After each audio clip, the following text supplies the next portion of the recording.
बिस्मिल्लाहिर्रहमानिर्रहीम, अस्सलाम वालेकुम, गुड मॉर्निंग और वेलकम करेंगे आपको इस शो में जिसका नाम है सुबह से आगे, इस उम्मीद और दुआ के साथ कि आप बिल्कुल खैरियत से होंगे। मेरा नाम अनम अहमद है। मेरा नाम आयशा यूसुफ है। मेरी तरफ से भी आपको बहुत बहुत वेलकम। इनफैक्ट मुझे वेलकम करना हाँ, मैं ये कहने लगी थी कि आयशा को तकरीबन 1.5 दिन के बाद वेलकम करते हैं। 1.5 दिन के बाद मतलब आपने एक आधा प्रोग्राम किया, फिर एक दिन प्रोग्राम नहीं किया, तो फिर इसलिए मैं मैं देखें काम के लिए गई हुई थी ना, ये छुट्टी मनाने नहीं गई हुई थी। आपको पता है कि मैंने वैसे किसी को बताया नहीं था आप किस काम से बता देती हूँ। मैं गई हुई थी जनाब हम विमेंस लीडर अवार्ड, और उनको डेफिनेटली उसका रेड कार्पेट पोस्ट करने के लिए। It was a great event, और वहाँ पर इतने ज़्यादा लोगों से मुझे मिलने का मौका मिला, ऐसी ऐसी ख़वातीन जिनके बारे में शायद हम वैसे ना जान पाते, लेकिन उन अवार्ड्स की वजह से I get to know those people. और उसके बाद मुझे एहसास हुआ कि there are lot of people जिनसे हम इंस्पिरेशन ले सकते हैं, जो हमारे माशरे का हिस्सा है और जिनको हम जानते नहीं थे। और इस तरह के इवेंट्स जो है ना, वो वजह बन जाते हैं कि वो ना सिर्फ उनको रिकग्निशन मिले, बल्कि हम भी उनको जाने और उनसे इंस्पिरेशन। अच्छा लगा आपको? बहुत अच्छा लगा, बहुत अच्छा लगा। चले, मुझे भी अच्छा लगा और मैं भी बहुत अच्छी लगी। अच्छा जी, आगे बढ़ जाते हैं। पहली स्टोरी शामिल करते हैं डोम्सडे क्लॉक के हवाले से, जिसका नया वक्त जारी कर दिया गया है और घड़ी के मुताबिक दुनिया खौफनाक हद तक आधी रात के करीब पहुंच चुकी है। यानी ये घड़ी अब आधी रात से सिर्फ 85 सेकंड्स दूर है, और जिसने दुनिया को अंजाम से मुतालिक खदशात मजीद हवा दे दी है। थोड़ा सा मैं चाहूंगी आप बताएं डोम्सडे जो है ना, bulletin of the atomic scientist के साइंस एंड सिक्योरिटी बोर्ड के एक रुकन ने इस खदशे को भी जाहिर किया है कि ट्रंप का कौमी सलामती के लिए तजवीज़ करदा खुसूसी गोल्डन डोम दर हकीकत दुनिया के लिए खतरा बन सकता है और खला में जंग का सबब भी बन सकता है। नाउ ये वक्त थोड़ा सा आगे क्यों किया गया है डूम्सडे क्लॉक का, ये भी बता देते हैं। उसका रीज़न ये है कि ट्रंप की तरफ से जब वो दोबारा से सदर बन के आए हैं, तो उन्होंने एक गोल्डन डोम बनाने का जो है इजहार किया था कि ये बनाया जाए ताकि पूरा अमेरिका जो है ना उसको कवर किया जा सके, कि खुदा न खास्ता कोई अगर अटैक होता है, एटॉमिक अटैक होता है, तो उसमें सेफ वो महसूस कर सके अमेरिका के रहने वाले। जिससे इस चीज़ का हम एहसास कर सकते हैं कि हो सकता है there is something going on in those circles के जी कोई न्यूक्लियर अटैक हो सकता है। तो गोल्डन डोम के बनाने के ऐलान के बाद अब ये जनाब आगे कर दिया गया। और एक और चीज़ है कि अगर ये मिडनाइट तक पहुँच जाती है ना, तो इसका मतलब ये है कि इंसानियत जो है वो बहुत ही करीब पहुंच चुकी है एक ग्लोबल कैटास्ट्रोफी के। तो अब कुछ सेकंड्स ही बाकी रह गए हैं। इस 85 सेकंड्स रह गए हैं। गॉड, ये तो बहुत खतरनाक किस्म की बात है। अल्लाह रहम करे, सब दुआ कीजिए, हम यही कह सकते हैं, इसके अलावा तो कुछ नहीं कहा जा सकता। अच्छा जी, टेक्नोलॉजी जो है ना वो दुनिया में बहुत ज़्यादा आगे बढ़ती जा रही है और हमारी ज़िंदगियों के अंदर पेनिट्रेट कर गई है हर एक चीज़ के लिए। या तो हम इंटरनेट पर जा रहे होते हैं, सोशल मीडिया पर चेक कर रहे होते हैं, चैट GPT, आर्टिफिशियल इंटेलिजेंस जो है ना उसका इस्तेमाल कर रहे होते हैं। लेकिन अब एक अहम खबर आई है और एक अहम डेवलपमेंट हुई है, और वो इस्लामिक पॉइंट ऑफ व्यू से है। ये आपको बता देते हैं, मिस्री दारुल इफ्ता ने कुरान मजीद के तफसीर के लिए मसनूई ज़हानत की एप्लीकेशंस के इस्तेमाल को ममनू करार दे दिया है। वो कहते हैं कि नहीं, ये ठीक नहीं है, उनकी इंटरप्रिटेशन जो है ना वो गलत हो सकती है। बिल्कुल ऐसा ही है। मिस्री दारुल इफ्ता का ये कहना है कि मसनूई ज़हानत की एप्लीकेशंस पर एतमाद करना शरई लिहाज से ममनू है या ये नहीं किया जा सकता। मुस्तनद ज़नाए पर इन्हिसार ना करने से गुमराहकुन मालूमात फैलने और गलत फहमियाँ पैदा होने का खदशा है, जो कि बिल्कुल सही बात है। कुरान मजीद की आयात की तफसीर के लिए मुस्तनद तफासीर, बावसूख मुफस्सिरीन और दीनी इदारों से ही रुजू किया जाएगा। अब देखना ये है कि लोग अब AI की तरफ जा रहे हैं। हर चीज़ अपनी ज़िंदगी की AI से पूछ रहे होते हैं। जब कुरानिक आपको चीज़ या इस्लामिक पूछ रहे होते हैं तो AI का रिस्पॉन्स क्या होता है? मैंने कभी ये ट्राई नहीं किया, लेकिन AI जो है वो बेसिकली इंटरनेट से रिसर्च करने के बाद आपके लिए जवाब लेकर आती है अपने तौर पर। फिलहाल अभी तक की इत्तलात के मुताबिक तो हमें पता है कि AI खुद से नहीं सोच रही होती, लेकिन यह कि इंटरनेट से रिसर्च करती है। अब इंटरनेट से वो रिसर्च कहाँ से गैदर करेगी, we have no control over that. तो फिर डेफिनेटली उसके लिए जितने भी हमारे उलमा हैं, बड़े बड़े इदारे हैं जो इस्लामिक ज्यूरिस्प्रूडेंस जो है ना उसके ऊपर काम करते हैं, तो तमाम इस तरह की चीज़ें उन्हीं से पूछी जाएँ तो वो बहुत ज़्यादा बेहतर है। तो ये एक अपडेट थी, तो हमने सोचा आपके साथ शेयर करें। इंपॉर्टेंट ये है कि अगर आपको तफसीर पढ़नी है कुरान मजीद की, कोई भी आयत की इंटरप्रिटेशन चाहिए या फिर कुरानी रिवायात जो हैं या अहादीस और आयात उनकी इंटरप्रिटेशन चाहिए, उसके लिए आपने AI के ऊपर रिलाई नहीं करना। बेसिकली कहने का मतलब यही है। बिल्कुल सही है जी। अच्छा, आगे बढ़ जाते हैं, थोड़ा सा मौसम की बात करते हैं। इससे पहले कि मैं मुख्तलिफ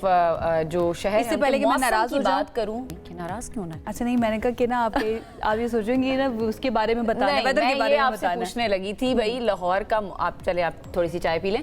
मौसम कैसा था लाहौर का, आप वहाँ से आई हैं?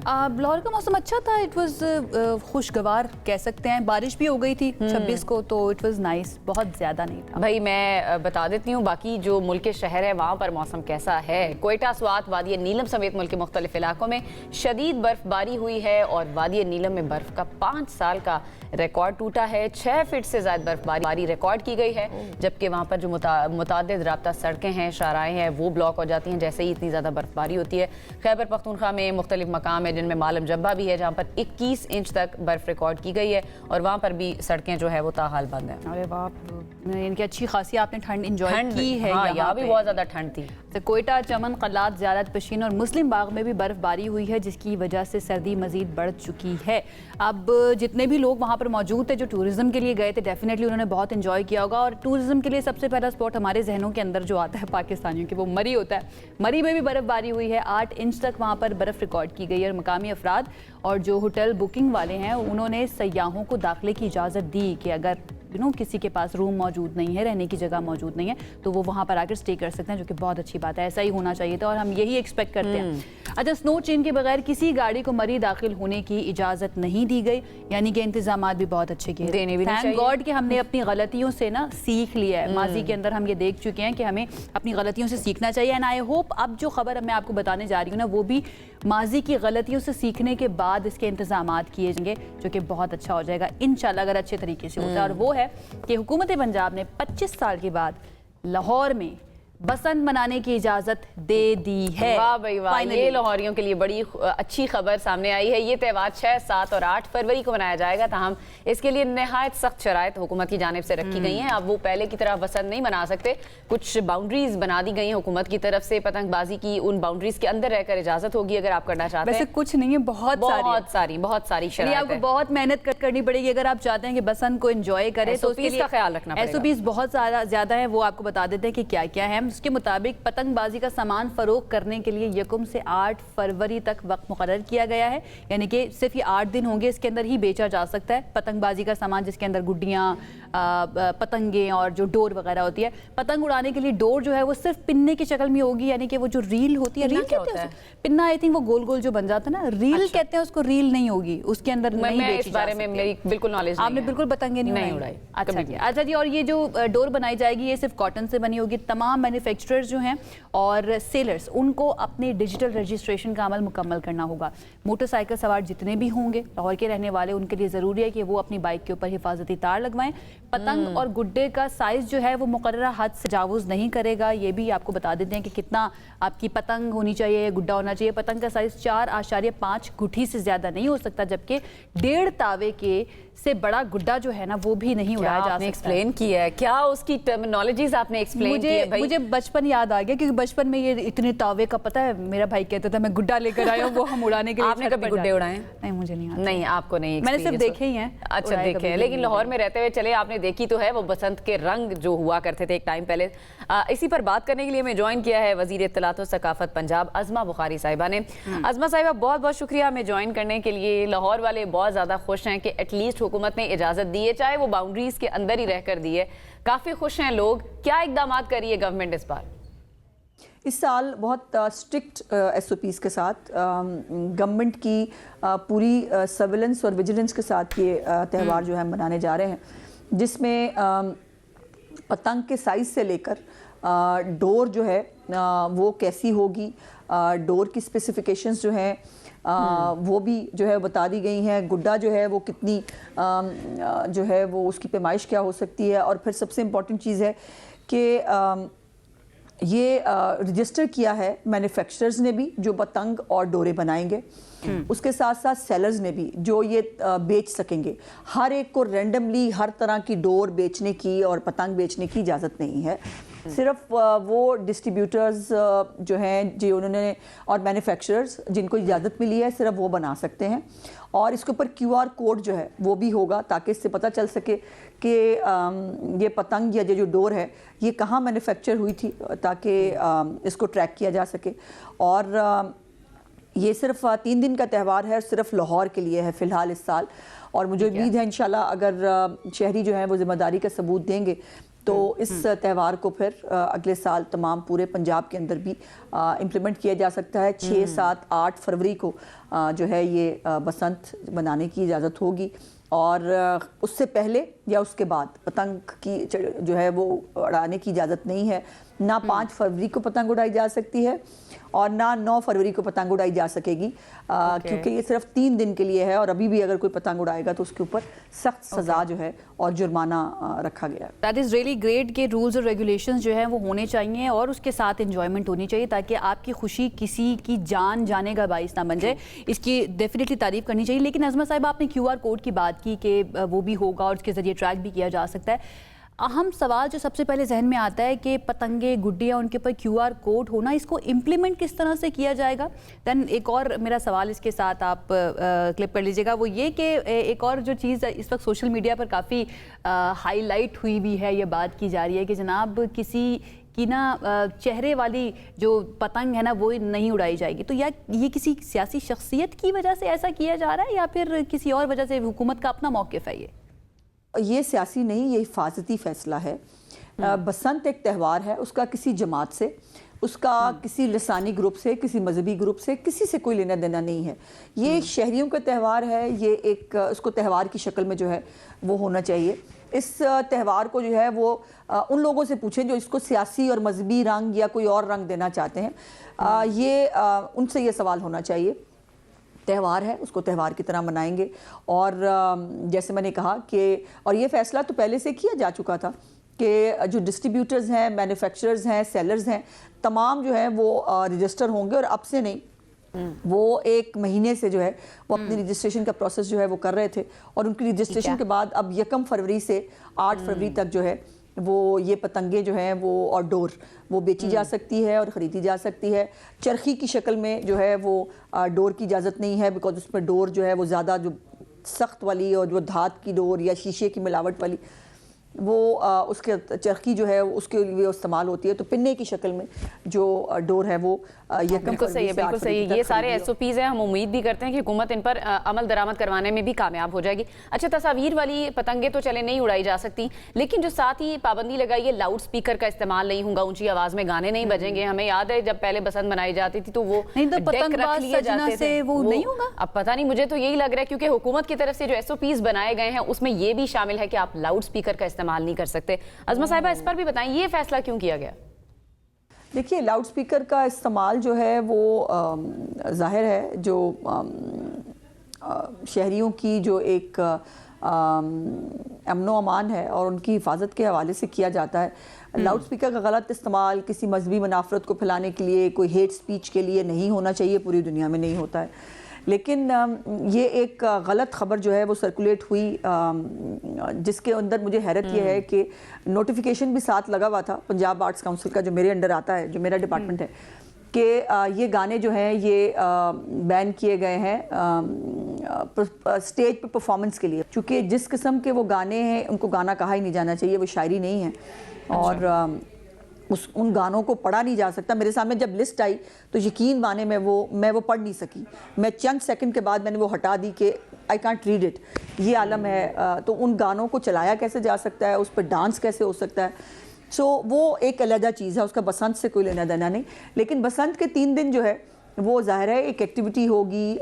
बसंत के अंदर गाने जो है वो एक रवायत है, गाना बजता है, खाने होते हैं, पतंग उड़ती है, तो उसको जो है वो यकीनन एक प्रॉपर टाइम के ऊपर हुकूमत पंजाब। बिल्कुल ठीक है अज़मा साहिबा, बहुत ज़्यादा रूल्स रेगुलेशंस, ये करना है, ये नहीं करना है, सब चीज़ें बात हो गई है कि भाई ये चीज़ें जो है ना ये नहीं करनी है। करना क्या है, क्या क्या कर सकते हैं, ये भी बता दें। इस इवेंट के अंदर सब कुछ कर सकते हैं, इंजॉय कर सकते हैं और गुड़ियाँ काट सकते हैं। गले काटने से बेहतर है कि गुड़ियाँ काट लें। देखिए पतंग ही है ना, कट जाएगी तो अच्छा है, मज़ा आता है, हूट करेंगे, जिसकी कटेगी उसकी भी वो भी हूट जो है वो होगा, दूसरी छत से भी हूटिंग हो रही होगी, एक मज़ा आता है, एक एक्टिविटी होती है, इंजॉय करें। ट्रांसपोर्ट के हवाले से जो है वो 3 दिन लाहौर के अंदर फ्री ट्रांसपोर्ट जो है अवेलेबल होगी, बसों की शक्ल में, रिक्शों की शक्ल में। जो मोटरसाइकिल सवार हैं उनको इस वक्त 10 लाख के करीब जो एंटेनाज हैं जो उनकी मोटर बाइक के सामने जो है वो लगाए जा रहे हैं ताकि डोर से जो है वो किसी को नुकसान ना हो। और इसमें ख़ुद गवर्नमेंट ऑफ पंजाब जो है वो ये डोर से बचने के एंटीनाज लगा रही है, लेकिन शहरी खुद भी लगाना चाहें तो उनको ज़रूर लगानी चाहिए, अपना हिफाजती इक़दाम करने चाहिए। लेकिन गुजारिश होगी कि अगर 6, 7, 8 को बाइक का इस्तेमाल ना किया जाए और पब्लिक ट्रांसपोर्ट जो बिल्कुल फ्री होगी उसमें राइड्स ली जाएं, उसमें एंजॉय किया जाए जहां भी आना जाना चाहते हैं, और अपने रिश्तेदारों को बुलाएं, अपने घरों पे दावतें करें, अपनी जान का तहफ़्फ़ुज़ करना भी ज़रूरी है। ठीक है, अच्छा दावतें कर सकते हैं, दावतें तो कर सकते हैं। मैं चाह रही हूँ अज़मा साहिबा से ये पूछूं, क्योंकि आपका ताल्लुक भी लाहौर से है, पंजाब से है, तो आप ज़ाहिर है बचपन में ये तो त्यौहार बड़ा अच्छे तरीके से सेलिब्रेट किया जाता था, ये पाबंदियाँ ये तो कुछ अरसे से सामने आई हैं, तो आप किस तरह से सेलिब्रेट करती थी बसंत का त्यौहार? कभी गुड्डियाँ वगैरह आपने उड़ाई? बहुत सारी यादें हैं, और मैं उस जनरेशन में हूँ जिसने अपनी चाइल्डहुड में ये त्यौहार देखा है और बहुत इंजॉय भी किया है। मुझे याद है कि हमारे जो रिलेटिव्स हैं, लंच एक मामू की तरफ होता था और जो डिनर है वो फिर किसी चचा के घर होता था, फिर अगला दिन जो है वो किसी फ्रेंड्स के जो है वो घर पे होता था, और बाकायदा पीले जोड़े जो है वो सिलवाए जाते थे। एक पूरी मतलब तैयारी होती थी कि बसंत आने वाली है, उसका बहुत इंतज़ार होता था, मैचिंग चूड़ियाँ पहनते थे। फरिया परवेज़ का गाना भी तो गाने बहुत अच्छे अच्छे गाने उन दिनों में, वो काटा किसको भूला है आज तक, फरिया परवेज़ साहिबा का आइकॉनिक गाना है। और इस दफ़ा भी मैं उन यादों को ताज़ा करते हुए कल्चर डिपार्टमेंट जो है वो भी अपने डिपार्टमेंट की तरफ से हम ये 3 दिन की सेलिब्रेशन जो है वो अंदरून लाहौर के अंदर ही एक छत के ऊपर इंशाल्लाह हम भी मनाएंगे, और उसमें मैं आपको भी दावत दूंगी, अगर आप आ सको तो बहुत we would love to come. Thank you so much Azma साहिबा, हम ज़रूर आएंगे इंशाल्लाह। अच्छा ये बताइए थोड़ा सा ज़रा, बहुत ज़रूरी है कि हम उन चीज़ों की भी बात कर लें जिनसे हम डर रहे हैं, जिनकी वजह से ये सारे कानून बनाए जा रहे हैं। खुदा न खास्ता अगर कोई इस तरह का वाक़या पेश आ जाता है तो उसके लिए फिर गवर्नमेंट की तरफ से, पंजाब हुकूमत की तरफ से क्या तैयारी की जा रही है? क्योंकि इन 3 दिनों के अंदर, क्योंकि आप करेंगे ट्रांसपोर्ट जो है वो बिल्कुल फ्री होगी, तो डेफिनेटली लोग इंजॉय करने के लिए बाहर भी निकलेंगे, मैनेज करना एक बड़ा चैलेंज बन जाएगा। तो हुकूमत पंजाब की तैयारी मुकम्मल है इन 3 दिनों के लिए? हर तरह से हमने तैयारी की है। इसमें एक तो लाहौर को 3 जोन्स में तकसीम किया है। एक तो वो जोन है जो अंदरून लाहौर का जोन है, इसको रेड जोन कहा गया है, और उसको जो है वो पिछले जो 10 साल हैं जब ये बसंत थी उसमें 19 के करीब जो है वो लोगों की हलाकत हुई थी। तो उस ट्रेंड को देखते हुए शहर के जो 3 पार्ट किए गए हैं उसके अंदर जो रेड जोन है उसमें तो किसी सूरत भी जो बाइक है उसको बग़ैर एंटेना के आने की इजाज़त नहीं होगी। लेकिन जो बाकी भी जोन्स हैं, जो ग्रीन जोन है और येलो जोन है, उसके अंदर भी SOPs को जो है वो इम्प्लीमेंट किया जाएगा। जहां वायलेशन होगी उसके ऊपर FIR होगी, और FIR होने के बाद यकीनन कानून हरकत में आएगा। और उसके ऊपर जो हेल्थ के हवाले से भी हमने पूरी तैयारी की है। Field hospitals, clinic on wheels, तमाम जो हॉस्पिटल्स हैं उनकी भी तैयारी मौजूद है। लेकिन मुझे उम्मीद है, मेरा दिल कहता है कि हम सब लोग जिम्मेदारी का मुजाहरा करेंगे। बिल्कुल सही, आपने सारे SOPs बड़े अच्छे तरीके से एक्सप्लेन किए और बार-बार पंजाब गवर्नमेंट की तरफ से बताया भी जा रहा है। इतने सारे SOPs हैं, मैं भूल भी गई हूँ। अज़मा साहब ये बताइएगा कि आपने कहा कि जितने भी मैन्युफैक्चरर्स हैं या सेलर्स हैं उनको रजिस्टर होना पड़ेगा, तो अभी तक कितने मैन्युफैक्चरर्स जो हैं वो रजिस्टर हो चुके हैं या उनकी दरख्वास्तें मौसूल हो गई हैं, और क्या किसी को मुस्तरद भी किया गया है? अगर किया गया तो किन बुनियादों पर किया गया? ये एक लंबी डिटेल है। ये कोई 2500 के करीब इस वक्त गालिबन जो मैन्युफैक्चरर डिस्ट्रीब्यूटर्स हैं उनको वो किया गया है। इसमें जो रिजेक्शन की ज़्यादा बड़ी तादाद है वो हैं जो पंजाब से बाहर रहते हैं, और वो पंजाब से बाहर से मैन्युफैक्चर करके जब लाहौर में उसको लेके आएंगे तो सड़कों के ऊपर हर ट्रक को और हर ट्रांसपोर्टेशन के लिए जो भी तरीकाकार वो इस्तेमाल करेंगे उसको खोल कर चेक करना पॉसिबल नहीं हो पाएगा। इसलिए पॉसिबिलिटीज़ को देखते हुए हमने वो तमाम SOPs जो हैं फॉलो किए हैं जिसको इम्प्लीमेंट करना जो है पॉसिबल हो। अब आज़ाद कश्मीर से अगर कोई चला है, ये KP से कोई ट्रक चला है, वो कितने ट्रक आ रहे हैं, हर ट्रक को फिर हम यहाँ पे खड़े करके उसको खोल कर जो है वो नीचे तक आखिरी डब्बा खोलने तक उसको क्लियरेंस नहीं मिलेगी। तो ये तो एक अजीब हैवक ही हो जाएगा ना, इससे मतलब कोई प्रॉब्लम तो सॉल्व होगा नहीं। सो इसलिए जो लोकल मैन्युफैक्चरर्स हैं उन्हीं को इजाज़त दी गई है कि वो यहाँ पर पतंग बनाएं और वही सोल्ड करें। मैसेज में दोबारा से बता दें, इन द एंड कोई पैगाम देना चाहेंगी जो लोग बसंत मनाने वाले हैं, लाहौर के लोग हैं, क्या मैसेज देंगे आप? मैंने कई दफ़ा कहा है, मैं सिर्फ थोड़ा सा for the sake of repetition Ayesha के लिए दोबारा बता दें कि प्लीज़ बसंत बहुत खूबसूरत त्यौहार है और हमारी एक पूरी 25 साल की जनरेशन है जिसने इस त्यौहार को ना सेलिब्रेट किया है, ना उन्हें मालूम है कि बसंत किसको कहते हैं। तो हमें इस त्यौहार को मरने नहीं देना है, इस त्यौहार को हमें आगे बढ़ाना है और वो सिर्फ ज़िम्मेदारी के साथ और एक SOPs के साथ बसंत मनाना जिससे मुमकिन होगा। और मुझे उम्मीद है कि हम सब अपनी ज़िम्मेदारी पूरी करेंगे, हुकूमत अपना फ़र्ज़ अदा करेगी और शहरी अपनी ज़िम्मेदारी अदा करेंगे और हम हंसी खुशी इंशाल्लाह ताला इंशाल्लाह। Thank you so much Aazma साहिबा। There is a English musician जो ब्रायन इनो उनका नाम है, वो ये कहते हैं कि life is a carnival not a parade, यानी कि एक अच्छा कार्निवल जो है ना वो बहुत ज़रूरी होता है किसी भी माशरे के लिए। एक फेस्टिवल बड़ा ज़रूरी होता है और अच्छा फेस्टिवल वो होता है जिसके अंदर परफॉर्मर्स और स्पेक्टेटर्स आपस में मिलकर एक दूसरे के साथ एंजॉय कर रहे होते हैं। और ये माशरे के लिए, एक हेल्दी माशरे के लिए इन त्यौहारों का होना बहुत ज़्यादा ज़रूरी है। स्पेशली जब बसंत की बात आती है ना, बसंत तो पंजाब की पहचान हुआ करती थी, तो आई होप ये बसंत हमारे लिए ना बहुत ज़्यादा यादें छोड़ के जाए, अच्छी वाली यादें, खुशी की यादें, खुदा न खास्ता हम कोई बुरे तरीके से इसको याद बिल्कुल। इस साल तो सिर्फ लाहौर में मनाई जा रही है बसंत, लेकिन आई होप कि अगर ये सक्सेसफुल तरीके से आगे बढ़ जाती कि बिना किसी नुकसान के, तो अगले साल हम पूरे पंजाब में ये फेस्टिवल देखें, यू नेवर नो। इंशाल्लाह। एक ब्रेक की तरफ हमें जाना, लेकिन जब हम आएंगे ब्रेक से वापस तो हम आपको बताएंगे कि वैसे तो दुनिया बड़ी तेज़ी से आगे बढ़ रही है, लेकिन इस तेज़ी से आगे बढ़ने के अंदर जो हमारी वर्चुअल स्पेस है, सोशल स्पेस है, उसकी रफ्तार बहुत इंपॉर्टेंट होती है। तो दुनिया जितनी तेज़ी से आगे बढ़ रही है, पाकिस्तान क्या तैयार है उस तेज़ी से वर्चुअल स्पेस के अंदर आगे बढ़ने के लिए? एक ब्रेक के बाद बात करेंगे 5G के बारे में। Stay with us. ब्रेक के बाद आपको कहेंगे खुशामदीद। जिस तरह ब्रेक पर जाने से पहले हमने बात की कि आपसे हम बात करेंगे, आपको बताएंगे 5G के बारे में, लेकिन सवाल यहाँ पर यह है कि क्या पाकिस्तान 5G के लिए तैयार है? बताएं, आप तैयार हैं? मैं तो AI के लिए भी तैयार नहीं थी, लेकिन अब आ गई है तो फिर क्या किया जा सकता है। डेफिनेटली एक अहम सवाल है इसके लिए इंफ्रास्ट्रक्चर क्या हमारे पास मौजूद है, इसके आने से, 5G के आने से हमारी ज़िंदगियों के ऊपर क्या असर पड़ेगा, टेक्नोलॉजी कितनी ज़्यादा तेज़ हो जाएगी, इन सब चीज़ों पर हमने बात करनी है। क्योंकि मईशत के बारे में कहा जा रहा है, फ्रीलांसिंग के बारे में कहा जा रहा है, डिजिटल प्रोग्रेस के बारे में कहा जा रहा है कि ये उसकी ज़रूरत बन चुका है। मुल्क में तकरीबन 15 करोड़ इंटरनेट सार्फिन और 30 लाख फ्रीलांसर्स मौजूद हैं, लेकिन रफ्तार और तसलसल अब भी बहुत बड़ा मसला है। तो ये उनके लिए एक बहुत उम्मीद की किरण है कि 5G के आने के बाद things are going to change drastically. और कई ममालिक में अभी तक ये 5G सर्विस जो है वो आ चुकी है, शुरू हो चुकी है। पाकिस्तान में अब शुरू होने की बातें हो रही हैं, जबकि पाकिस्तान में इस वक्त 4G और 3G जो है वो चल रहा है। इसी पर हमें निसार करें, 5G के आगाज़ के लिए स्पेक्ट्रम लाइसेंस की नीलामी फरवरी के आखिर में मुतवक्के है और PTA के मुताबिक 5G को 2035 तक 3 मराहिल में मुतारिफ करवाया जाना है। अब टेलीकॉम माहिरीन इस बारे में ये कहते हैं कि 5G के लिए 4 बुनियादी अनासर जो हैं वो बहुत ज़्यादा ज़रूरी हैं। मुनासिब स्पेक्ट्रम जिसमें शामिल है जदीद टावर इंफ्रास्ट्रक्चर होगा, मजबूत बैकहॉल कनेक्शन और 5G दीगर चीज़ें भी इसमें शामिल होंगी। चौथा क्या है? 5G कंपैटिबल हैंडसेट्स जो है ना वो बहुत ज़्यादा ज़रूरी हैं। और 5G के लिए हम तैयार हैं या नहीं, अगेन मेरा सवाल वही है। ये हम जान लेते हैं। एक टेलीकॉम इंडस्ट्री एक्सपर्ट हमारे साथ मौजूद हैं, काजिम मुश्तबा साहब, उनको वेलकम करिए और उनसे ज़रा जानते हैं कि क्या वाकई में हम तैयार हैं या नहीं हैं। अस्सलाम वालेकुम। वालेकुम अस्सलाम। कैसे हैं आप काजिम साहब? जी बिल्कुल, थैंक यू। आप अग्री कर रहे हैं हमारी जो हमने इंट्रो दिया है और ये जो हमारे सवालात हैं, are we ready for 5G?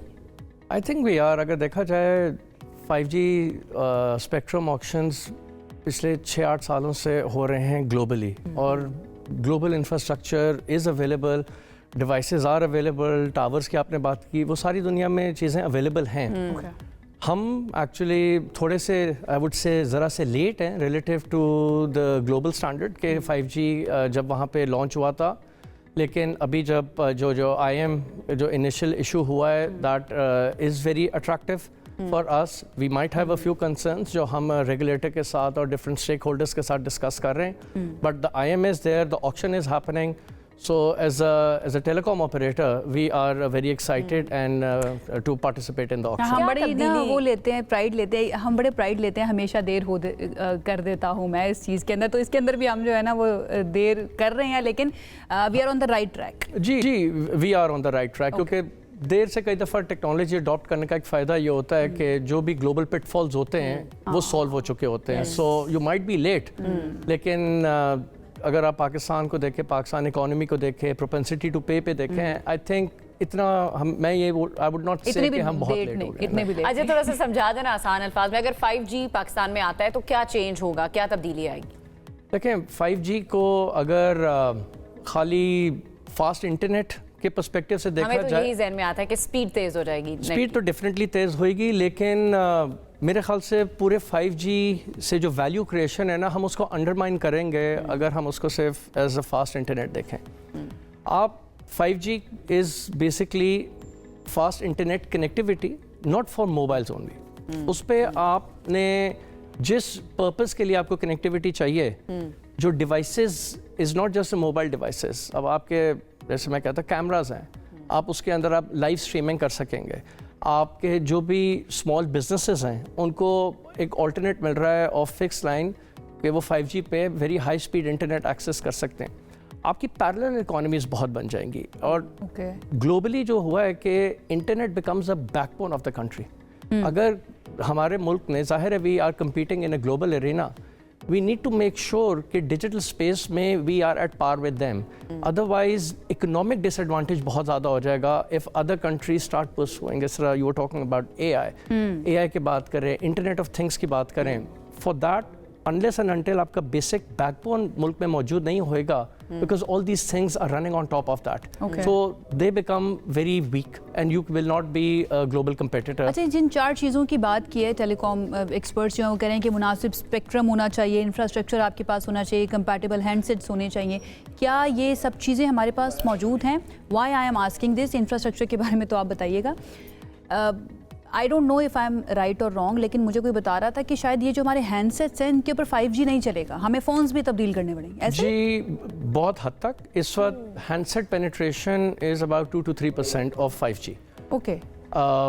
5G handset is more expensive क्योंकि एक एडवांस चिपसेट होता है, और पाकिस्तान में क्योंकि 5G टेक्नोलॉजी थी नहीं, तो there is no incentive to bring in 5G handset. ठीक है।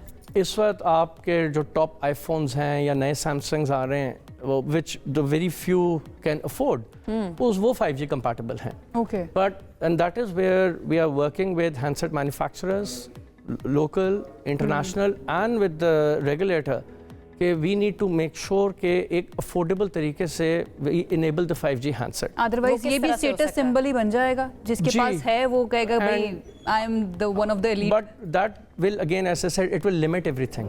अगर डिवाइसेस का इकोसिस्टम नहीं आएगा, it doesn't matter how big my network is, अगर कोई यूज करने वाला नहीं है। ठीक है।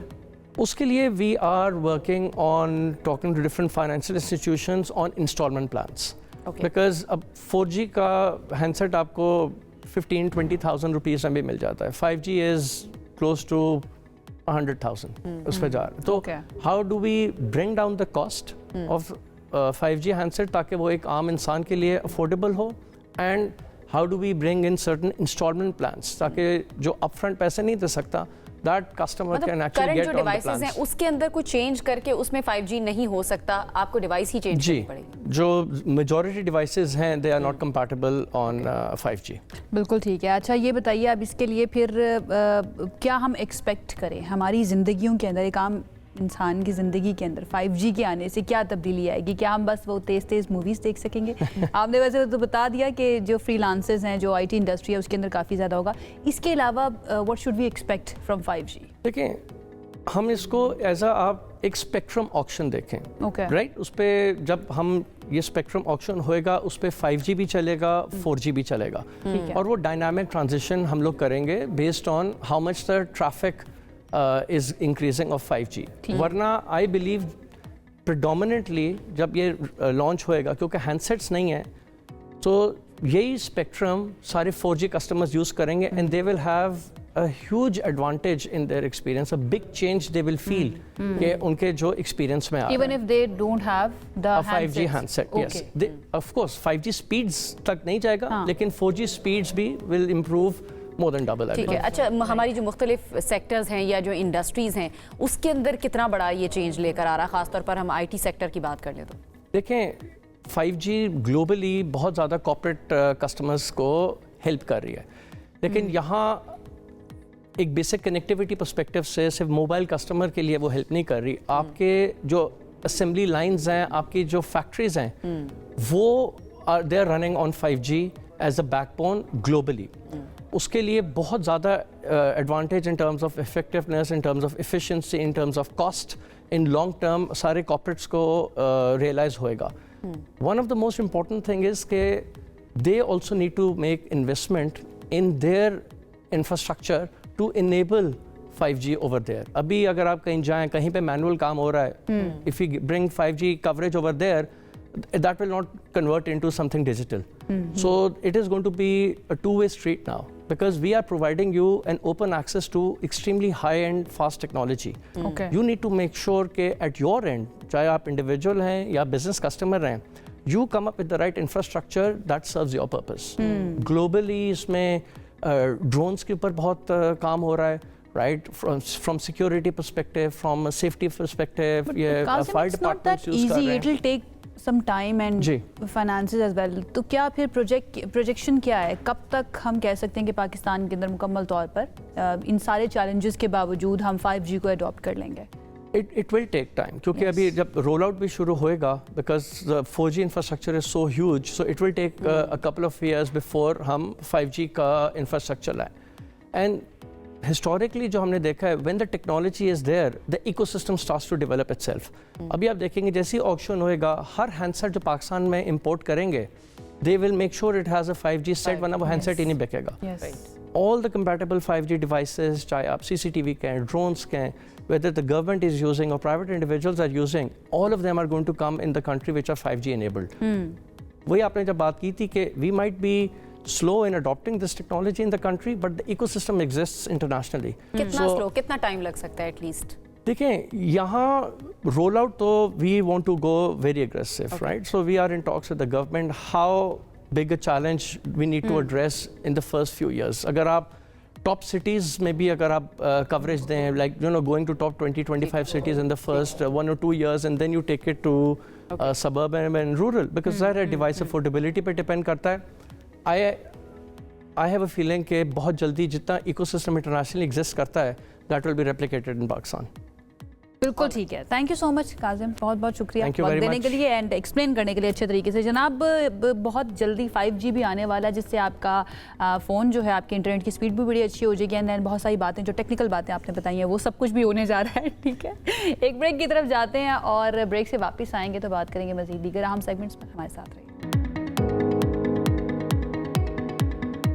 जी. खुशामदीद एक मरतबा फिर सुबह से आगे में आपको कहेंगे और थोड़ा सा आपको अपडेट कर देते हैं इंटरनेशनल पॉलिटिक्स के बारे में. मशरिक़ वस्ता यानी कि मिडिल ईस्ट में इस वक्त भी सिचुएशन जो है ना, वो काफ़ी कशीदा है. कशीदगी अभी भी वहाँ पर बरकरार है और अमेरिका का एक और बहरी बेड़ा जो है वो ईरान की हुदूद की तरफ बढ़ने लगा है. यानी कि सिचुएशन जो है ना, मज़ीद टेंस वहाँ पर होती हुई हमें नज़र आ रही है. अमेरिकी सदर ट्रंप ये कह रहे हैं कि जून में ईरान की जौहरी सलाहियत ख़त्म कर दी थी और ईरान में फ़ौजी कार्रवाई में कोई भी शहरी नहीं मारा गया. रिमेंबर जब इसराइल और ईरान का तनाज़ा हुआ था तो अमेरिका बीच में आया था, B-2 बॉम्बर तैयारों का इस्तेमाल किया गया था और जो उनकी फैसिलिटीज़ हैं उधर बॉम्बिंग की गई थी, जिसके बाद कहा गया था कि मुकम्मल तौर पर उनका जो है ना ख़त्म कर दिया गया. ट्रंप इस बार ये भी कह रहे हैं ना कि हमें यकीन है कि ईरान जो है वो मुआहदा कर लेगा, जबकि ईरान ने कहा है कि मिलने के लिए तैयार नहीं है वो ईरान के लोगों से. पता नहीं डोनाल्ड ट्रंप को ये यकीन है. अमेरिकी सदर जो है वो गुफ्तगू ज़्यादा करते हैं. ये ईरान की जानिब से कहा जा रहा है जंग का फैसला तो मैदान में ही होगा. अमरीकी जहाज़ ईरानी समुद्री हुदूद में आए तो फिर हमला कर देंगे.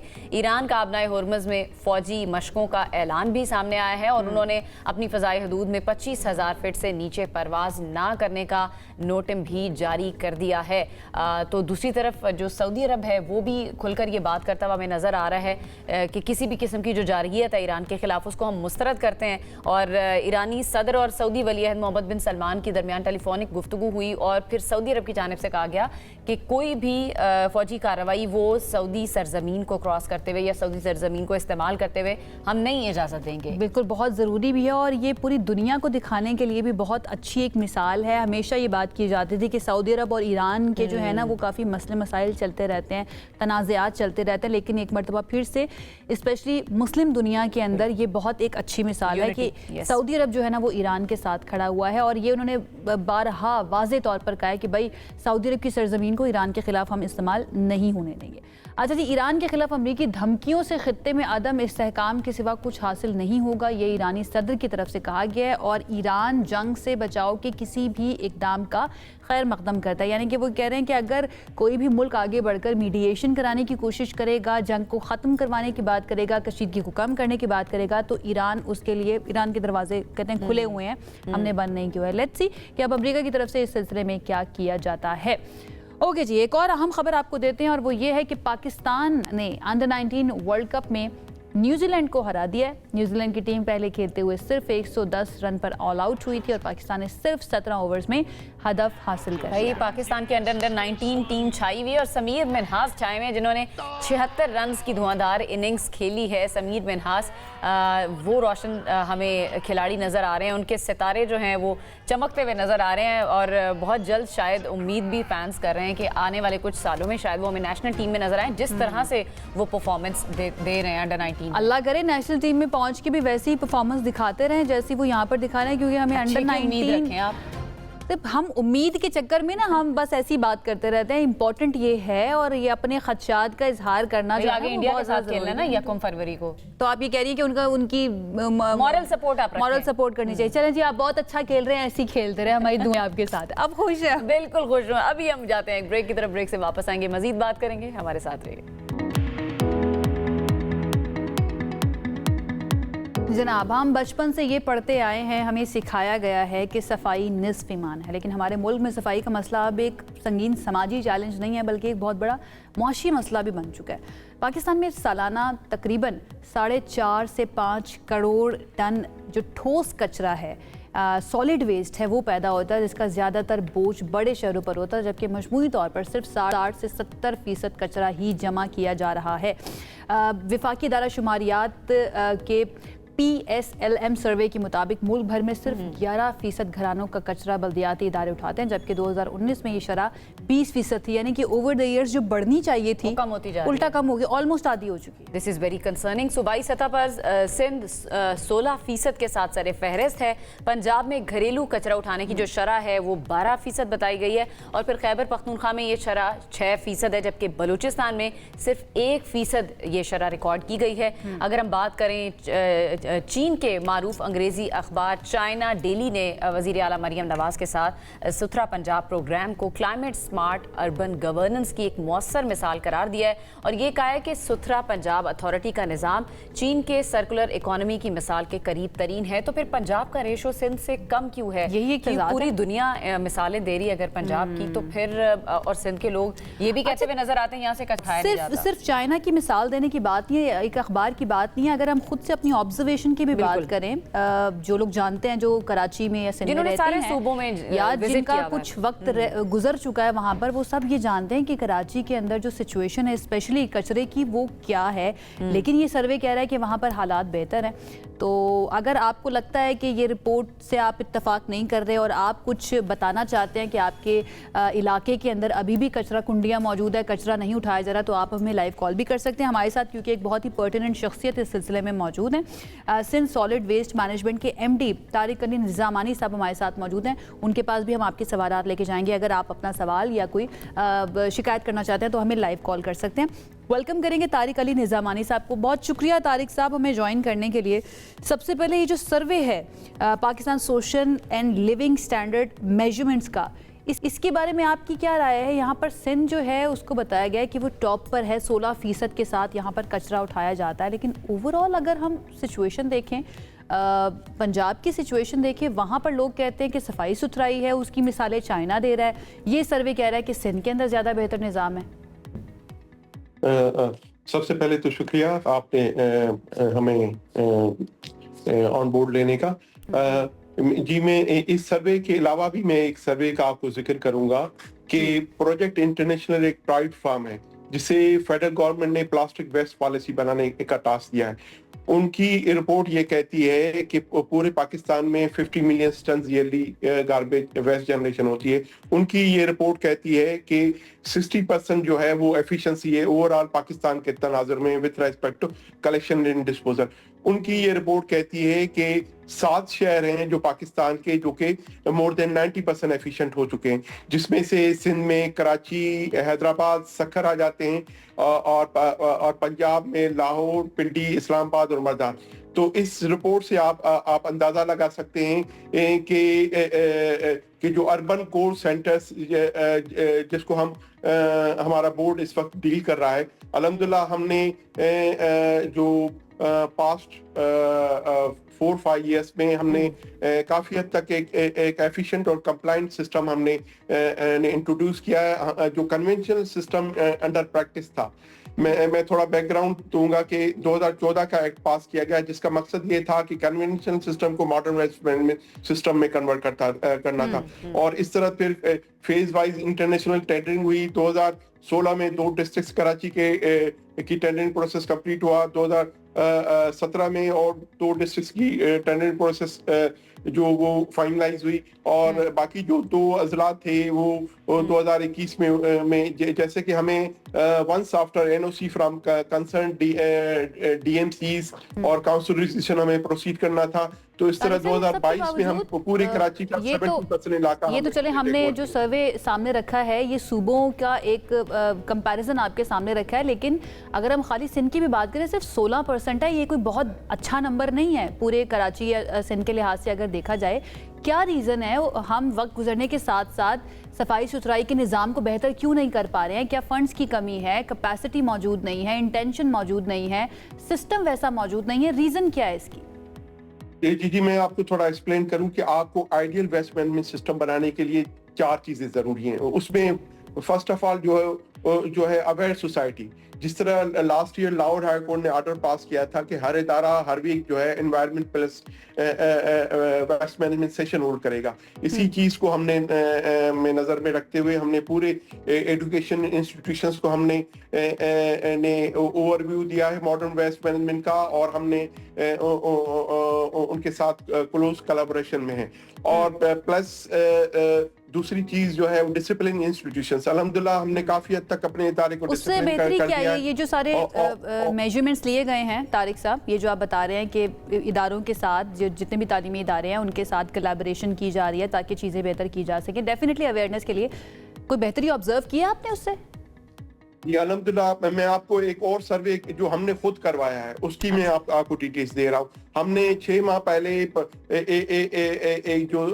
हमने एक फॉर्म डेवलप किया, और हमने 246 हैं यूनियन कमेटीज, उन सब में हमने वो अपना वो फॉर्म शेयर किया, और अल्हम्दुलिल्लाह उसका जो फीडबैक था, more than 75% elected representatives show satisfaction over our performance. तो अल्हम्दुलिल्लाह मैं चाहूंगी लाइव फीडबैक जो है ना वो भी आना चाहिए। जितने भी कराची वाले, सिंध वाले जो हमें देख रहे हैं, अगर आप अपना फीडबैक देना चाहते हैं, because we really want people to come forward and tell about their stories and about their place जहां पर वो रहते हैं, कि वहां पर क्या अभी भी कचरे के ढेर हैं? क्योंकि जहां तक मुझे याद है और जितने भी हमारे कराची से रिप्रेजेंटेटिव्स हैं वो ये बताते हैं कि अभी भी कचरे के ढेर कराची के अंदर लगे हुए। प्लीज आगे आइए, कॉल कीजिए और हमें बताइए। एमडी साहब हमारे साथ होते हैं अपने चैनल पर, कई जगहों से रिपोर्ट कर रहे होते हैं कचरे के ढेर होते हैं। मुझे थोड़ा सा ये बता दें तारिक साहब कि कोई किसी इलाके में अगर कचरा है और वो रिपोर्ट करना चाहता है या वो कंप्लेन करना चाहता है या सफाई वहां पर जो मसाइल है उसके बारे में बताना चाहता है, कहां पर राब्ता करके बता सकता है आपको? मैडम पिछले 6 साल से हमारी मोबाइल ऐप लॉन्च है। हमने 6 माह पहले और हमारा कंप्लेंट नंबर 1128 लॉन्च हमने किया हुआ है। 6 माह पहले हमने यू फोन की कोलैबोरेशन से हमने एक डेडिकेटेड कॉल सेंटर एस्टेब्लिश किया है विद 25 डेडिकेटेड लाइंस, जो राउंड द क्लॉक जो है वो फंक्शनल होता है, और जो भी रजिस्टर्ड कंप्लेन होती है on very same day resolve की जाती है। और मैं एक और आपको चीज बताना चाहूँ कि हमने जो ये ट्रांसफॉर्म किया कन्वेंशनल को मॉडर्न वेस्ट मैनेजमेंट स्ट्रेटजी में, तो यहाँ पर तकरीबन 3000 की चराकुटियां थी। तारिक साहब हमारे साथ सईद रिजवान मौजूद हैं नॉर्थ कराची से, उनकी जरा कॉल ले लेते हैं। Rizwan, thank you for calling. बताइएगा क्या सिचुएशन है आपके इलाके की? कचरा उठाया जाता है रोज? अस्सलाम वालेकुम। अच्छा, मैं साबिक काउंसलर भी हूँ, मैं नॉर्थ औरंगाबाद टाउन UC5 से बात कर रहा हूँ। ठीक है। तो यहाँ पर पहले गाड़ी आती थी सेंट सॉलिड वालों की ना गली में, लेकिन कचरा नहीं उठाती थी। ऐलान यही करा था कि कचरा घर घर लेगी। लेकिन कचरा नहीं उठाती है। दूसरा, अब तो गली के अंदर गाड़ी आती ही नहीं है, रोड तक आती है। रोड से जो उन्होंने जो ये गली में अफवानी आते हैं जो डंप करते हैं, वो कचरा वहां से उठा के ले जाते हैं, लेकिन गली से घर घर से कचरा नहीं उठाते हैं। कि मैं सुना यही था कि ये घर घर से कचरा उठाएंगे। रिजवान ये साहब, अभी ये साबिक हमारे काउंसलर साथ बात कर रहे हैं। तारिक मैं साहब हमारे इनसे साथ है, वो ये- कहते हैं कि अब तो निजाम जी, बड़ा बिल्कुल। अच्छा है। आप कह रहे हैं कि पहले आती थी गाड़ी, अब तो गाड़ी भी नहीं आ रही है। मैं इनसे रिक्वेस्ट करूंगा कि ये काइंडली हमारे सिस्टम में ये कंप्लेन लॉन्च करें। और कंप्लेन मैं पूछ लेती हूँ, कंप्लेन लॉन्च की है रिजवान? हो सकते हैं जहाँ पे नहीं, ये कुछ पॉकेट्स तो हो हम सकते देखा हैं जहाँ पे कंपनी की negligence- कंप्लेन मैंने टाउन में भी की है, लेकिन कोई फर्क नहीं एक सेकंड तारिक साहब साथ ही रहेगा जी। रिजवान क्या कह रहे हैं आप? टाउन जी में जी मैं ये इनसे रिक्वेस्ट करूंगा कि हमारे सिस्टम में कंप्लेन करें या ठीक तो रिस्पांस टाइम क्या है तारिक साहब? अगर वो अभी कंप्लेन लॉन्च कर देते हैं तो कितने दिनों के बाद रिस्पांस होगा, या एफिशिएंट कितना है, कितने एफिशिएंटली काम होगा? आज विद इन 8 आवर्स कंपनीज को मैंडेट दिया हुआ है कि वो 8 घंटे में वो चले resolve वो ऑन एयर करेगी। कंप्लेन कर तो तो रहे I हैं will तारिक be साहब। requesting them to- रिजवान अपने एरिया के बारे में बता दीजिए, कौन सा कराची का कौन सा एरिया है? नॉर्थ नाज़िमाबाद से। नॉर्थ नाज़िमाबाद, ठीक है। तो नॉर्थ नाज़िमाबाद की कंप्लेन तो तारिक साहब ऑन एयर ही आ गई है, वहां पर गाड़ियां भिजवा नहीं, दीजिए ताकि ब- कचरा उठा दे। ठीक है, पूरे दिन के हिसाब से कंप्लीट- बताइएगा 24 घंटे के अंदर कितनी कंप्लेंट्स आती हैं, कुछ डेटा हमारे साथ शेयर कीजिए, और फिर उनको रिजॉल्व करने की रेशियो क्या है? काफी मेरे ख्याल में कि किसी रोज 40 आती हैं, किसी रोज 50 60 इस तरह से। तो अल्हम्दुलिल्लाह जो है काफी हद तक जो हम जितना हमने, मसाइल हैं कराची के, 40-60 कंप्लेंट्स तो अपेरेंटली तो बहुत कम लग रही हैं। अच्छा, थोड़ा सा बता दें किस इलाके से, किस एरिया से कंप्लेंट ज्यादा आती हैं, कहाँ पर मसाइल ज्यादा हैं जिनको हल करने के लिए आप कोशिश कर रहे हैं या इस पर काम किया जा रहा है? जी जी जी जैसे कि तो कुछ कोरंगी के इलाके आप कह सकते हैं, कोरंगी या इवन ये नॉर्थ कराची, तो इस पे हमने हम फोकस करा रहे हैं। और इसमें जो अगर मैन पावर मशीनरी का तारिक साहब इशू है तो वो सिर्फ भी हम कंप्लेन करने पर ही ये ऑपरेशन नहीं, किया ऐसे नहीं जाता है, है, मैडम। सफाई की जाती है, या मैडम फिर ऐसे नहीं ठीक है, है। मैडम ऐसे नहीं है कि कैसे है? मैं आपको तो थोड़ा सा एक्सप्लेन करूं कि हमने यहाँ पर कराची में जो कन्वेंशनल सिस्टम था उसके तहत 3000 की चराकुंडियां थी, जो कि हमने एट सोर्स सिस्टम अपना इंट्रोड्यूस करके 2500 हम एलिमिनेट कर अच्छा, चुके हैं। और रिमेनिंग जो कचरा कुंडियां हैं वो अलाइड एजेंसीज के एरियाज में फॉल करती हैं। हम बिल्कुल सही। अच्छा, हमारे साथ एक और लाइव कॉलर मौजूद हैं कराची से। तो एक कॉलर को हमने शामिल किया, उन्होंने सूरत हाल बता दी अपने इलाके की। लाहौर में क्या सूरत हाल है, क्योंकि जो सर्वे है ये लाहौर के बारे में भी कुछ बता रहा है और सिंध के बाद ही इसका नंबर आ रहा है। तो जरा पूछ लेते हैं, हारून हमारे साथ हैं। हारून, क्या सूरत हाल है? आप लाहौर में रहते हैं, वहाँ पर क्या सूरत हाल है कचरा उठाने की? किस तरह से, कितनी एफिशिएंसी से काम होता है? मैडम ऐसे है कि मैं जिस जगह रहता हूँ ना, मेरा हल्का नंबर 86 है, यूसी 86, और ये नवाज शरीफ का हल्का है। ठीक है। इसमें सफाई वाला बंदा बिल्कुल नहीं आता। मुझे जाके नाज़िम के पास जाना पड़ता है, मुझे उसको कहना पड़ता है कि यार बंदा नहीं आया हुआ। वो कहते हैं हमारे पास बंदे कम है, बंदे हमारे पास थोड़े हैं।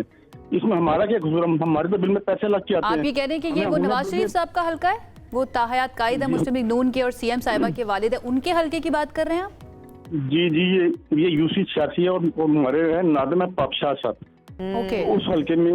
उस हल्के में अगर आप आके देखें तो इस हल्के में इतना गंद पड़ा हुआ है, बजाय सिर्फ वो बाहर की सड़क साफ करते हैं जहाँ के लोगों ने गुजरना होता है। गली मोहल्ले वालों को कोई सुथरा पंजाब की मुहिम भी चला रही है मरियम नवाज साहिबा। हम तो शिकायत कर करके तंग आ गए हुए हैं। ठीक है, चले ये रजिस्टर हो गई है ऑन एयर आपकी शिकायत हारून। हम एक मरतबा फिर से रीइटरेट भी इसको कर देंगे। Thank you so much call करने के लिए। एक मरतबा फिर हम तारिक साहब की तरफ ही चलते हैं। अच्छा तारिक साहब, जो ऑलरेडी कचरा कुंडियाँ इस वक्त मौजूद है, आप बता रहे थे कि उनके ऊपर भी काम किया जा रहा है। थोड़ा सा उसके नंबर्स भी शेयर कीजिएगा कि कितनी कचरा कुंडियाँ हैं कराची के अंदर, खास तौर पर let's talk about Karachi only. और अभी तक मैडम थोड़ा मैं आपको सवाल तो सुन लेना तारिक साहब, सवाल तो सुन लें।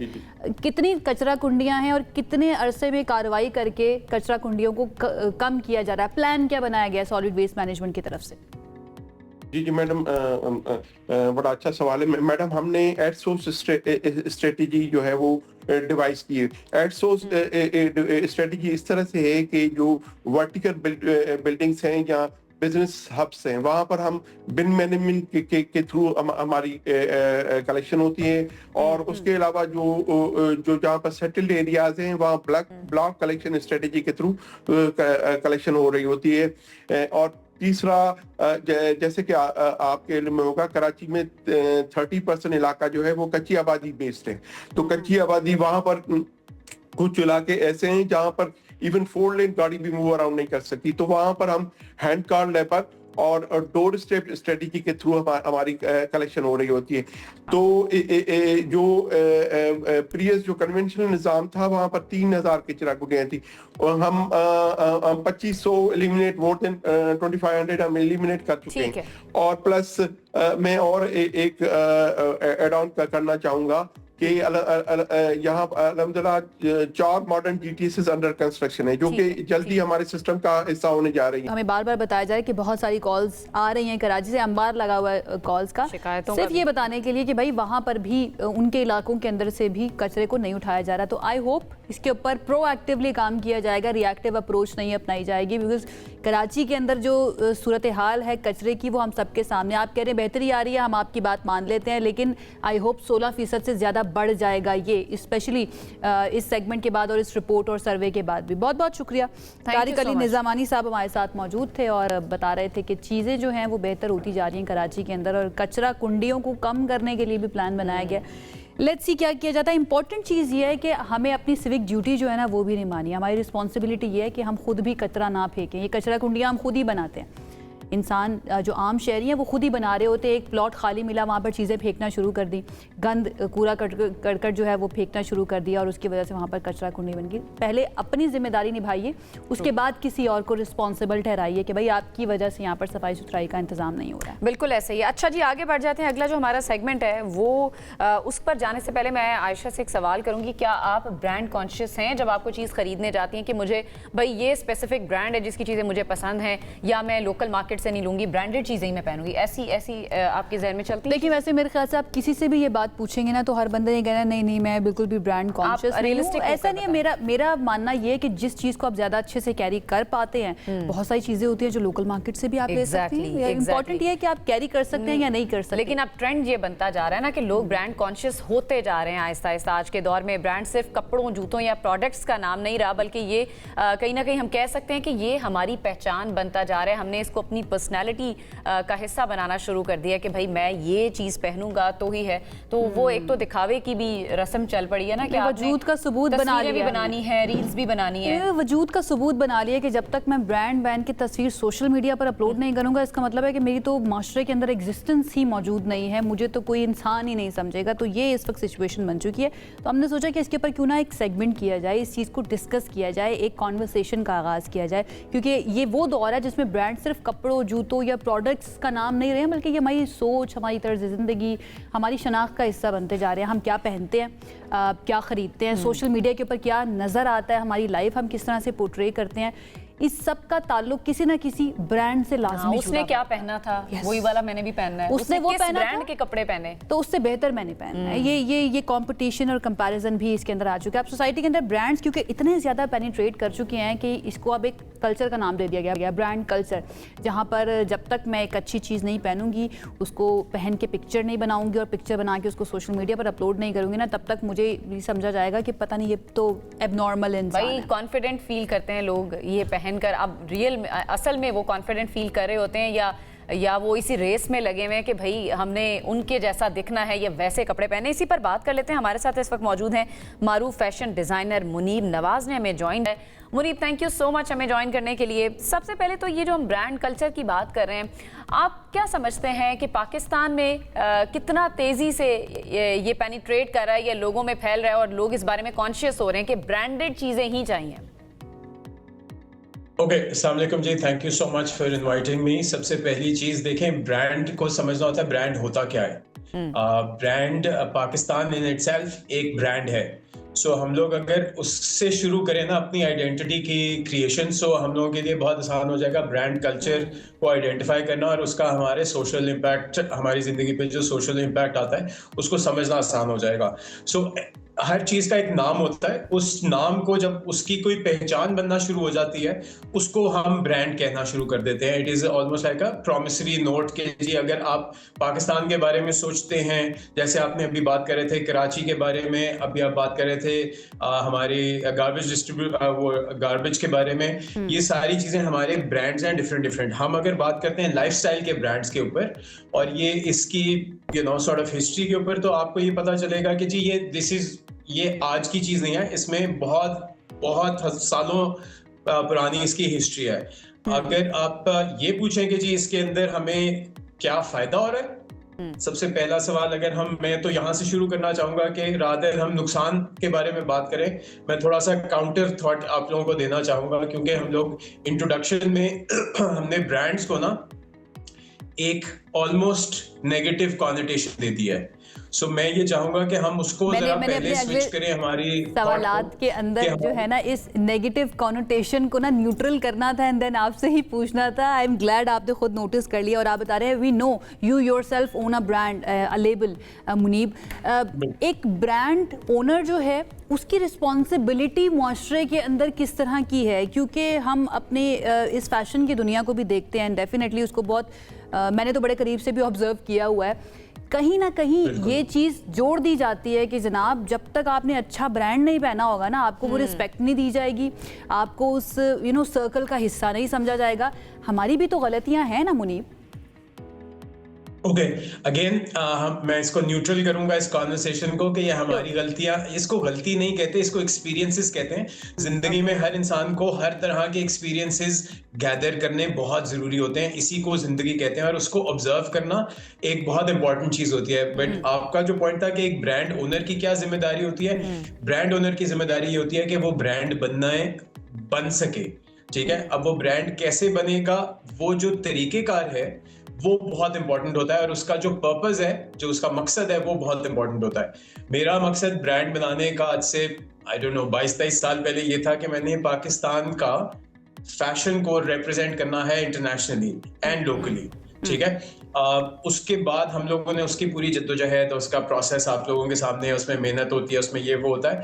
अब जो आप कह रही हो कि जी ये हम लोगों ने जब तक अपनी तस्वीर खींच के नहीं लगाई सोशल मीडिया पे तो तब तक हम अपने आप को वैलिडेट नहीं फील करते। अब ये प्रेशर ब्रांड की तरफ से आ रहा है या ये प्रेशर सोसाइटी की तरफ से आ रहा है, ये अब आप लोगों ने गेज करना है। जैसे आपने कहा कि ये हमारी पर्सनल जिम्मेदारियां हैं कुछ जिंदगी की, कि हम लोगों ने अपने ऊपर एक चीज को हावी कर देना जस्ट बिकॉज के किसी और ने किया था, तो वो मेरे ख्याल से गलत तरीकेकार है।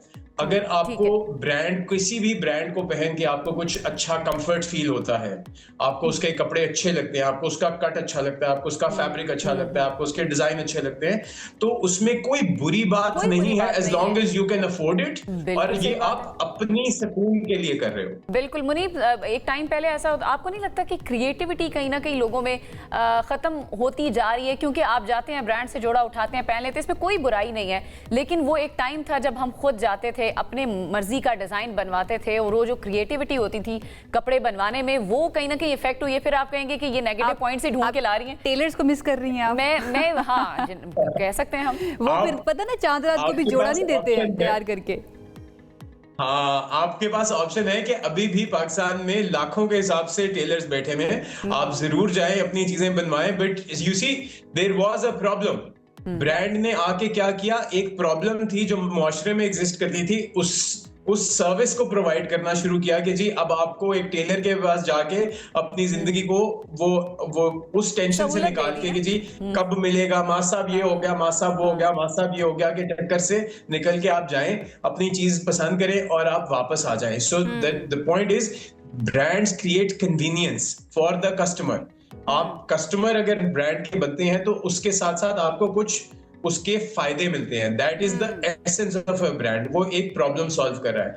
अगर हम उसको भी नेगेटिव ले जाएंगे तो होगा क्या कि जी आप ये कह रहे हो कि जो पाकिस्तान में इस वक्त इतना, आप ये देखो कि इस ब्रांड कल्चर की वजह से कितनी बड़ी इंडस्ट्री सेटअप हुई है, टेक्सटाइल की, लाइफस्टाइल की, फैशन की। मुनीब, आप ये देखो, इवन आपके social media. Let me rephrase point जो है, हम ब्रांड्स के अगेंस्ट जाने की बात नहीं कर रहे हैं, हम उसकी वजह से जो एक नफसियाती असर लोगों ने सोसाइटी की वजह से या फिर अपने आप की वजह से, एक कंपैरिजन की वजह से अपने ऊपर अडॉप्ट कर लिया है, हम उस चीज़ की बात करें कि ब्रांड की जब बात आती थी तो फैशन की बात आती थी कि भाई नए तरह के कट्स होंगे, नए कलर्स होंगे, हमें ट्रेंड्स का पता चलेगा कि इस वक्त कौन सा चल रहा है। लेकिन अभी तो एक रेस ये लगी हुई है कि भाई उस ब्रांड का जब तक मैं नहीं जोड़ा पहनूंगी, चाहे उसका कट मुझे पसंद है या नहीं, चाहे जेब इजाजत दे रही है या नहीं, मुझे किसी से उधार लेके भी चाहे जो है ना वो वाले ब्रांड का जोड़ा लेना पड़े, हम उस साइकोलॉजिकल इफेक्ट की बात कर रहे हैं कि उसने कितना ज्यादा सोसाइटी को अफेक्ट किया।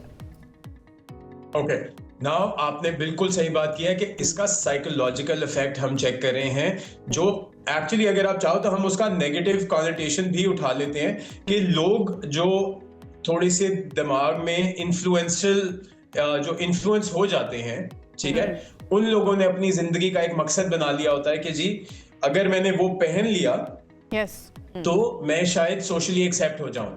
उससे भी वो कभी सोशली एक्सेप्ट नहीं होते। तो सबसे इंपॉर्टेंट चीज हमें एज ए सोसाइटी ये करनी है, हमें अपनी अच्छाइयां खुद नोट करनी है, हमें अपनी अच्छाइयों को खुद इलैबोरेट करके लोगों को दिखाना है कि जी हमारे मुल्क में, हमारे शहर में, हमारे मोहल्ले में क्या क्या अच्छाइयां हैं, हमारे घर में क्या क्या अच्छाइयां हैं और हम में क्या क्या अच्छाइयां हैं। उससे होगा ये कि आपका एक सेल्फ वर्थ की वैल्यू बढ़ेगी।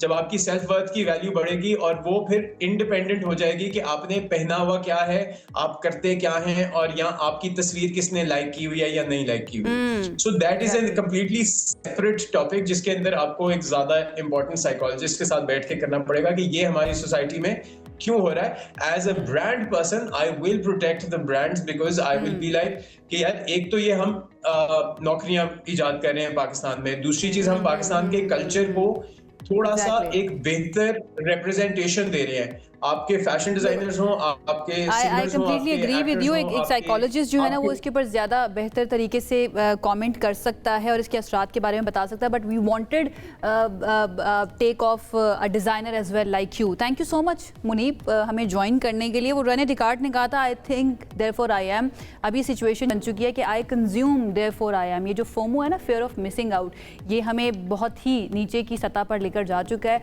क्योंकि हमारी जो होने का सबूत है ना वो बन चुका है कि ब्रांड्स जब तक हम नहीं पहनेंगे तब तक हम शायद एक्सेप्ट नहीं किए जाएंगे सोशली। खैर Muneeb, thank you so much हमें ज्वाइन करने के लिए। सबसे आगे में यहाँ पर वक्त हुआ एक ब्रेक का, हम अभी वापस आ रहे हैं। Stay with us. ब्रेक के बाद आपको कहेंगे खुश आमदीद, आपकी सेहत से मुतालिक बात करते हैं। और जब भी हम सेहत से रिलेटेड कोई सेगमेंट करते हैं तो हमने कोई एक चीज़ को चूज़ किया हुआ होता है कि आपके दिल की बात करेंगे, शुगर की बात करेंगे, आपके बालों की बात करेंगे, स्किन की बात करेंगे। लेकिन हमने सोचा कि वो तमाम लोग जो सेहतमंद हैं और वो चाहते हैं कि वो इसी तरीके से सेहतमंद रहें, तो उनकी रूटीन कैसी होनी चाहिए, उनको किन किन बातों का ख्याल रखना चाहिए ताकि वो खुदा न खासा किसी बीमारी में मुब्तला ना हो सकें, और सर्दियों के अंदर ख़ास तौर पर। तो हमने सोचा कि इसको हम डिस्कस कर लेते हैं। अब ये डिस्कस करने के लिए कौन है हमारे साथ, जरा हमारे साथ इस वक्त मौजूद हैं हर्बर सैयद अब्दुल गफ्फार आगा साहब। उनसे जानेंगे ये ठंड का जो मौसम चल रहा है ना, बहुत सारी बीमारियां लेके आता है, तो इसमें बचना कैसे है, क्या एहतियात कर सकते हैं। आगा साहब वेलकम करेंगे आपको शो में। अस्सलाम वालेकुम, कैसे हैं आप? अल्हम्दुलिल्लाह। आगा साहब अपनी पूरी तैयारी के साथ आए हैं। वो सबसे पहले तो अपनी अपीयरेंस से बता रहे हैं कि आपने सर को ढक के रखना है, कोट पहन के रखना है। बताइए आगा साहब क्या करना है सर? बहुत शदीद सर्दी हो, आप सर और कान ढाक लीजिए, सर्दी का असर आपके जिस्म पर आधा रह जाएगा। अच्छा, कान इतने इम्पोर्टेंट होते हैं? कान ज़्यादा इम्पोर्टेंट है। उसकी वजह ये कि जो हम सांस ले रहे हैं, कभी कभी मैं सोचता हूँ कि अल्लाह रब्बुल इज़्ज़त का निज़ाम कैसा है। यानी जैसे ही हम गर्मी में दाखिल होते हैं, हमारे जिस्म में पानी की कमी होती है और हमें एक ऐसी दवा चाहिए होती है जो पानी की कमी के बावजूद गुर्दों को फ़ाल रखे, गुर्दों को एक्टिव रखे। उस वक्त खरबूजा आ रहा होता है। और जब शदीद सर्दी होती है तो बहुत ठंडे किस्म के कीनू, माल्टे, मौसमी और विटामिन सी आ रहा है, डिहाइड्रेशन से भी बचाते हैं। बिल्कुल बचाता है। अब देखिए विटामिन सी को अगर हम आज की तहकीक के साथ देखें तो विटामिन सी गले के अमराज के लिए, एलर्जी के लिए, नज़रे के लिए, सबके लिए विटामिन सी बहुत अच्छा है। ये अपनी जगह पर। एक और बात है, बात यह है कि सर्दी में जब हम सांस लेते हैं तो बाहर का टेम्परेचर क्योंकि बहुत कम है, लिहाजा ये टेम्परेचर अंदर जा रहा है। अब ये जो हमारा पूरा जो सांस की नाली है, इसके अंदर ठंडक बढ़ रही है। हमारे जिस्म की जो वाइटल हीट है उसको मैनेज करने के लिए इंटरनल बॉडी में वाइटल हीट के लिए सर्कुलेशन ऑफ ब्लड बढ़ जाता है और अंदर कुछ अज़ा में गर्मी पैदा हो जाती है, और स्पेशली लिवर में खुद ही हो जाती है। उसकी सर्कुलेशन ब्लड बढ़ गया ना। Okay okay. तो जब सर्कुलेशन ऑफ ब्लड बढ़ा तो उसको मैनेज करने के लिए, लिवर को ठीक करने के लिए हमें ठंडी मिजाज की चीज़ें चाहिए और विटामिन सी चाहिए। और वो हमें सिट्रस फ्रूट से मिल जाता है नेचुरल। अच्छा, जब भी मौसम तब्दील होता है, ये जो ट्रांजिशन होती है, चाहे वो गर्मियों से सर्दियां हो या सर्दियों से गर्मियां हो, उस वक्त हमारी बॉडी अलग तरह से रिएक्ट कर रही होती है। उस वक्त क्या करना चाहिए? दोनों ट्रांजिशंस का अगर आप बता सकें, कैसे एहतियात कर सकते हैं? देखिए, जो चीज़ हम चेंज कर रहे हैं उस चेंज के साथ हमें अपनी इम्यूनिटी को हमेशा डेवलप करना चाहिए, नंबर 1। नंबर 2, विटामिन सी हम कहीं भी देख लें, पूरे साल में हर महीना देख लें, विटामिन सी किसी न किसी सूरत में अवेलेबल होता है। और विटामिन सी ज़रूर लेना चाहिए, हर सूरत में लेना चाहिए, इसलिए कि वो हमारे जिस्म की इम्यूनिटी को डेवलप करता है। पता है, आप ये बता रहे हैं, मैं क्या सोचूं, पूरा सीजन गुजर गया, मैंने एक सिट्रस फ्रूट बस आज जाके आपने खाना है। तो आप कुछ ना लीजिए, माल्टा ले लीजिए, शिकरी माल्टा ले लीजिए, मीठा होता है। ओके। यानी वो जो आपके नहीं होगा, खट्टा नहीं होगा, गले में नहीं लगेगा जाके। अच्छा, नंबर 2, एक और आपको टिप की बात बताऊं जो एक फार्मर ने मुझे बताई। उसने कहा जब तक बारिश नहीं होती तब तक आम मीठा नहीं होता, और जब तक कोहरा नहीं पड़ता किन्नू मीठा नहीं होता। अब तो हो गया होगा मीठा। डेफिनेटली। कोहरा पड़ गया। उसने कहा 11-12 जनवरी के बाद अगर आप किन्नू उतारेंगे अपने दरख्त से तो वो हमेशा मीठा होगा, और उससे पहले उतारेंगे दिसंबर के लास्ट वीक में तो फिर वो खट्टा होगा। खट्टा होगा। अब तो सारे जो मीठे किन्नू जो है ना वो फिर मौजूद हैं। यकीनन मौजूद हैं। अच्छा, ये जो तब्दीलियां आती हैं इसमें हम अपने आप को कैसे बेहतर रखें? देखिए, बहुत सारी चीज़ें ऐसी हैं जो हमें अच्छी नहीं लगती। सर का ढका हुआ क्या जरूरत नहीं, खामखा ठंड जब ज्यादा हो ना, फैशन कहाँ पे खराब हो जाता है ना। नहीं आगा साहब, मैं तो इस तरह की बंदी हूँ, ठंड बहुत ज्यादा ना बाढ़ में गया फैशन। सर को ढकना भाई, कानों को ढकना है, हाथ पांव गर्म होने चाहिए। एग्जैक्टली यही अप्रोच होनी चाहिए। पेरेंट्स आपकी मैटर नहीं करनी चाहिए। बिल्कुल, आपकी हेल्थ मैटर करती है। बिल्कुल सही बात है। आपकी मर्जी, आप अपनी अपीयरेंस को मैटर कर लीजिए, आप अपनी हेल्थ को मैटर कर लीजिए, नंबर 1। नंबर 2 बात ये कि इस मौसम में खास तौर से हम सर्दी की अगर बात कर रहे हैं तो मेरी दरख्वास्त ये होगी कि जो रूम टेम्परेचर का पानी है उसके बजाय हल्का सा गर्म पानी पी लीजिए। ओके। और गर्म पानी पीने से ऑटोमेटिकली तमाम चीज़ें बेहतर होंगी। मैं हमेशा चाइनीज़ को देखता हूँ, चाइनीज़ को पता ही नहीं कि ठंडा पानी होती क्या चीज़ होता है। क्या है। हम तो कहते हैं प्यास नहीं बुझती जब तक हम रूम टेम्परेचर या फिर थोड़ा सा ठंडा पानी ना पी लें। बिल्कुल ऐसा ही है। हमारी जो उठान है, तमाम चीज़ें जो बेसिक हमारी जो चीज़ें तरबियत दी हुई है वो ऐसे ही है, लेकिन इसको तब्दील हमें करना पड़ेगा। इसलिए कि अब जिस तरह पूरी दुनिया में जो मौसम तब्दील हो रहा है उसके बाद हमें इन तमाम चीज़ों को फॉलो करना पड़ेगा, और अगर हम इसको फॉलो करेंगे तो हम अपने आप को एडजस्ट कर जाएंगे मौसम के साथ, उसकी सर्दी के साथ, और जो तब्दीलियां आ रही हैं मौसमियाती उसके साथ हम अपने आप को एडजस्ट कर लेंगे। अच्छा, डिहाइड्रेशन जब हो जाती है, आप कुछ कहना चाह रही हैं? मैं ये कहना चाह रही हूँ कि जिन कौमों ने इनको अडॉप्ट ऑलरेडी किया हुआ है, जैसे चाइनीज़ की आप बता रहे हैं, जापानीज़ के बारे में मुझे पता है, वो भी हल्का सा नीम गर्म पानी पीते हैं, और फ्रिज और ठंडे पानी का तो कॉन्सेप्ट भी मौजूद नहीं है। ये उन क्लाइमेट चेंज और उन तब्दीलियों से महफूज रहेंगे क्योंकि ऑलरेडी वो इस तरह की, उनका लाइफस्टाइल ही ऐसा है। देखिए, 2 चीज़ें हैं। ये जो हम लोग कहते हैं ना कि नेचर की तरफ वापस आए, ये तय कर लीजिए कि आज यूरोप मेरी दादी को समझ पाया है। वाह। मेरी दादी तक तो उसने समझ लिया है और वो वापस आ रहा है नेचर की तरफ। जिस दिन यूरोप मेरी परदादी को समझ लेगा उस दिन वाकई वापस आ जाएगा। हम क्या बात है, यूरोप हमारे फोरफादर्स के पीछे, हम यूरोप के पीछे हैं। यस, और हम भी फिर वापस आएंगे। और मैं आपसे करूं, ये तब चीजें देखिए, रिसर्च अपनी जगह पर, रिसर्च है वो मौजूद थी, वो रिसर्च है, सर्च नहीं है। सर्च नहीं है। अच्छा, जो सर्च है वो दरअसल नस्लों के बाद आती है, वो रिवायतों के तौर पर आती है, और ये बात तय कर ली कि रिवायत कहीं भी हो कम से कम 4 नस्लों के बाद डेवलप हो। और हमें तो विरासत में मिले थे ना ये सब कुछ, नेचर के करीब रहना, हम उसको छोड़ के हम पीछे लग गए, एग्जैक्टली वेस्ट के पीछे लग गए। हमने उन तमाम चीजों को तब्दील कर दिया। हमें अपने नेचर के लिहाज से चलना चाहिए। आपको छोटी सी चीज अर्ज करूं, पेशावर, थोड़ा सा नीचे आ जाइए, पिंडी, जेहलम, लाहौर, मुल्तान, सादिकाबाद, सांगड़, हैदराबाद, कराची, इन तमाम लोगों के मिजाजों में फ़र्क है। मैं अभी कोयटा को हाथ ही नहीं लगा रहा। बिल्कुल है, मौसम की वजह से, मौसम की वजह से, पानी की वजह से और सतह मुर्तफ़ा की वजह से।